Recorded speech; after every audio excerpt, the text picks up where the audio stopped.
आज आम्ही इथे पुणे आणि कळंब या गावामध्ये आता इथे आलेलो आहेत आणि इथे आज एक करता करता अशा छोट्या मोठ्या पायी दिंड्या चालूच आहेत.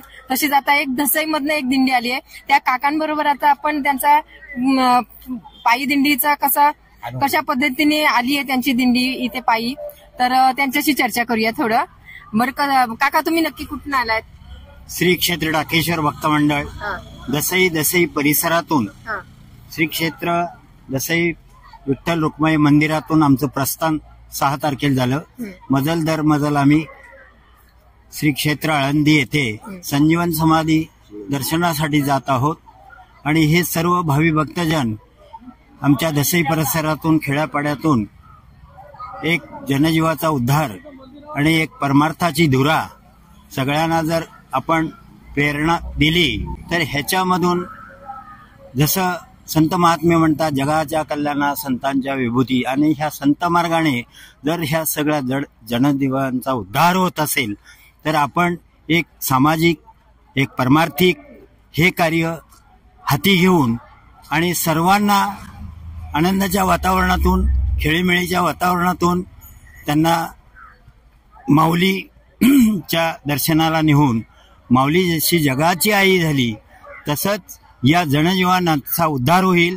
आणि हे एकमेका सहाय्य करू अवघे धरू सुपंत यांना कुठेतरी सुजलाम सुफलाम आयुष्य आपलं काढता येईल, हे आमचं संपूर्ण उद्देश आहे. माझं नाव विठ्ठल भाऊ वरकुडे, मी निवृत्त प्राथमिक शिक्षक आहे. आणि ही जी दिंडी आहे टाकेश्वर भक्त मंडळाची, या दिंडीवर कृपा आशीर्वाद जो आहे तो ब्रह्मलीन वृद्धीनाथ बाबा समाधिस्थ योगी टाकेश्वर मठ आणि फुलनाथ बाबा जे टाकेश्वर मठाचे मठाधिपती यांचा कृपा आशीर्वाद आहे. पायी तीर्थ यात्रा घडो देय संता घरी पडो या उक्तीने म्हणजे हा जो वारकरी संप्रदाय, या वारकरी संप्रदायाचे जो पाया आहे तो माऊलीने घातलेला आहे. आणि मार्ग दावून गेले दयानदी संत ते तेनेची पंथे चालू जाता न पडे गुंता कोठे काही, या संत उक्तीप्रमाणे ही आषाढी कार्तिकी आषाढी पंढरपूरची वारी असते आणि कार्तिकी ही संतांसाठी असते. देवाची वारी आषाढीची असते पांडुरंगाची, आणि पांडुरंगाने म्हणजे स्वतःच्या भक्तांची वारी म्हणून कार्तिक वारी स्वतः पांडुरंग परमात्मा आळंदीला या ठिकाणी कार्तिक वारीला येत असतात. आणि या निमित्ताने ही सर्व भक्त, आता मी निवृत्त झाल्यापासून 2 वर्ष या दिंडीमध्ये चालतो. या दिंडीचं एक वैशिष्ट्य सांगेल की अखंड भजन आहे, म्हणजे त्याच्यात खंड नाही. पहाटे उठल्यापासून प्रथमतः दिंडीचं प्रस्थान करताना त्या गावातून प्रथमतः आरती होते. आरती झाल्यानंतर काकड्याला सुरुवात होते. काकड्याला झाल्यानंतर नेमाचं भजन, त्याच्यानंतर गाथा भजन, सायंकाळी हरिपाठ, रात्री कीर्तन होतं आणि त्याच्यानंतर जागर भजन होऊन या दिंडीचा कार्यक्रम दिवसभराचा ते संपतो. या दिंडीमध्ये चालणारी जी माणसं आहेत ती म्हणजे 80 वर्षाची सुद्धा आहेत, परंतु त्यांना कोणत्याही प्रकारचा थकवा येत नाही. ही जी ऊर्जा मिळते ती नामाची ऊर्जा आहे. आणि त्या नामाच्या ऊर्जेमुळे या सर्व भाविकांना वृद्धांना ते बळ मिळतं. इतर दिवस आपण प्रपंच करत असतो, परंतु भगवंतासाठी किंवा संतांसाठी किंवा परमार्थासाठी काहीतरी आयुष्यातले ह्या 10 दिवसामध्ये माणूस प्रपंच विसरतो, संसार विसरतो, घरची सगळी कटकट विसरतो आणि इथे तो नामात रमतो. आम्हाला तर असं वाटतंय की हा सोहळा जीवनातून कधी कमीच होऊ नये. तो आनंद आमच्या जीवनाला जो वाट्याला आलेला आहे तो वृद्धीनाथ बाबांच्यामुळे, फुलनाथ बाबांच्या आणि माऊली महावैष्णव ज्ञानोबा यांच्या कृपेने आमच्या वाट्याला आलेला आहे. मी एकच सांगेल, जन्मोजन्मी आम्ही बहुपुण्य केले तेव्हा या विठ्ठले कृपा केली.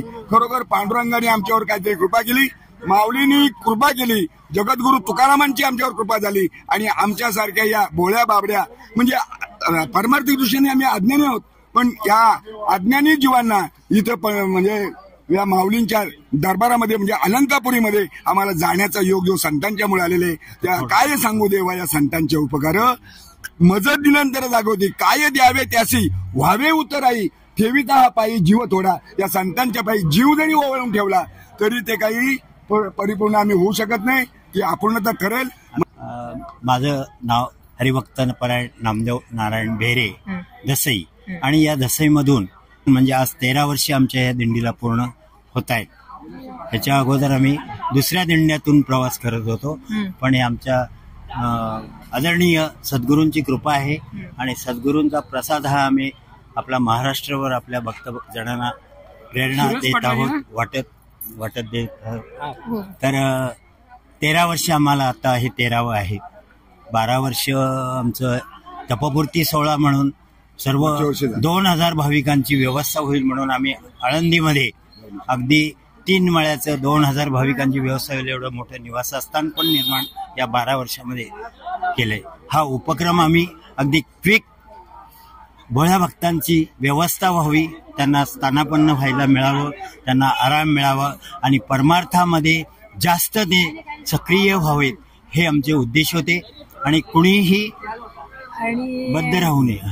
आता पूर्वीच्या काळची एक तुमची दिंडी असायची, तर त्याला वयस्करच लोक मला वाटतं सहभागी होते. इकडे आमच्या तरुणांचा थोडा बदल झालेला. आमच्याकडे सगळे संगीत विशारक, तबलापट्टू, गायनाचार्य सगळे साक्षर आमच्याकडे वारकरी आहेत.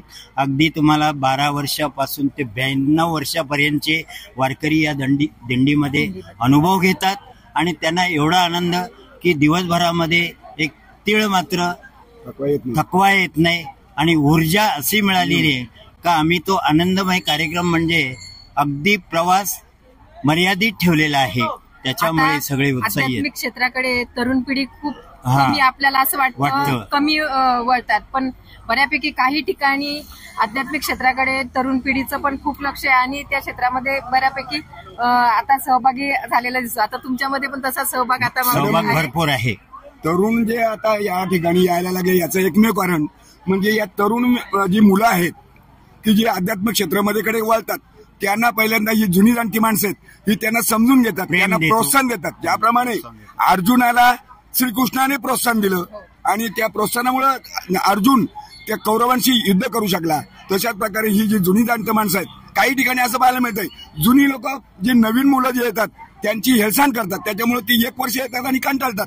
परंतु इथे तसं नाही. यारे यारे लहान तोर याती भलती नारी नर न करावा विचार नळ काही चिंता कोणाशी. याप्रमाणे आज एक आनंद वाटेल सांगायला की बदलापूर येथील गुरुकुल आहेत, त्याचे 20 ते 25 विद्यार्थी, कॉलेजचे 30 विद्यार्थी या दिंडीमध्ये आज 6 दिवस चालत आहेत आणि त्या आनंद लुटला. त्या तरुणांचा तरणा भाग्यवंत नटे हरिकीर्तनात, या हरिकीर्तनामध्ये ते आल्यामुळे नाचू कीर्तनाचे रंजित ज्ञान दीप लावू जगी.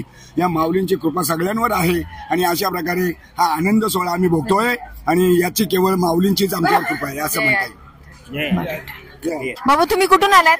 दहिवली. बरं तुमचं पूर्ण नाव सांगा ना. किसन नारायण पाटील. बरं किती वर्ष आले तुम्ही दिंडीमध्ये येत आहेत? मी 1962 सालापासून येतो, जवळ 52-55 वर्ष झाली. मग ह्या 52 वर्षाचा कसा प्रवास होता तुमचा दिंडीतला? तरी सुखाचा, एकदम सुखाचा, आजच्यापेक्षा चांगला होता. बरं मग 52 वर्षापासून जर दिंडीला येतात तर त्यावेळची दिंडी कशी होती आपली? म्हणजे हा पायी दिंडी येता तुम्ही, त्यावेळची पायी दिंडी आताची पायी दिंडी फरक होता. तरी त्यावेळची पायी दिंडी ती नाणे घाटातून यायची, सगळा बिछाना डोक्यावर घेऊन चढायचा. आता गाडीत बसून आरामात येतात. पहिल्यांदा यायची 52 वर्षापूर्वीची दिंडी, त्यावेळेला काय आपल्याकडे गाड्या घोड्या काहीच नव्हत्या. त्यावेळेच्या आपल्या दिंड्या कशा असायच्या? छोट्या दिंड्या असायच्या, जेवढ्या मोठ्या तालुक्याची एकच दिंडी असायची, जेमतेम 350-400 माणसं असायची. पण मग तो येताना सगळ्या वस्तू कशा घेऊन यायच्या मग दिंडीला यायच्या तेव्हा? डोकीवरती घेऊन यायचं, कारण की तेव्हा गाडीचा प्रवास एवढा आपला काही जास्त नव्हता. मग हे सगळं साहित्य डोक्यावर घेऊन यायचं? डोक्यावर घेऊन. किती दिवस प्रवास करायला लागायचा? 11-12 दिवस लागायचे. पण असं तुम्ही कधी थकला नाहीत का? असं कधी वाटलं नाही का आता थकवा आलाय आपल्याला? काय नाही कधी. त्यावेळेला पण ना, आता पण नाही. आणि आता थोडा जरा बदल झाला असेल ना आताच्या पायी दिंडी म्हटल्यावर, तरी आता बदल झाला असेल? काहीच नव्हतं मला. आता प्रवास करताना आता कसं आहे, गाडी वगैरे जोडीला असते, साहित्य गाडी वगैरे बसतच नाही. आता तुमचं एवढं वय झालं असं वाटत नाही का आपण कधीतरी थकतोय म्हणून? नाही वाटत. म्हणजे सगळं आजार पण निघून जातोय, घरातलं टेन्शन निघून जातंय. नाही तर निघून काय जायचंय? काहीच येत नाही, फक्त आनंदी आनंद. आता 27 वर्ष झाली, मी माझ्या ताब्यात काही ठेवलं नाही, फक्त फिरायचं काम. बघा आता बाबांकडे बघितलं तर बाबा 52 वर्षापासून पायी दिंडी करतायत, पण अजूनही त्यांचा जो उत्साह 52 वर्षापूर्वी जसा होता तसाही आजही पाहायला मिळतोय. आणि खरंच ते मनोभावाने ही पायी दिंडी करतायत. यांना आपल्याकडनं ऋषाली मंचकडनं खूप खूप शुभेच्छा. अशीच तुमची दिंडी अजूनही पुढे चालत राहो. तुम्ही पण आमच्या जोडीला येत जा. अरे वा, चांगली गोष्ट आहे. पुढच्या वर्षी येईल.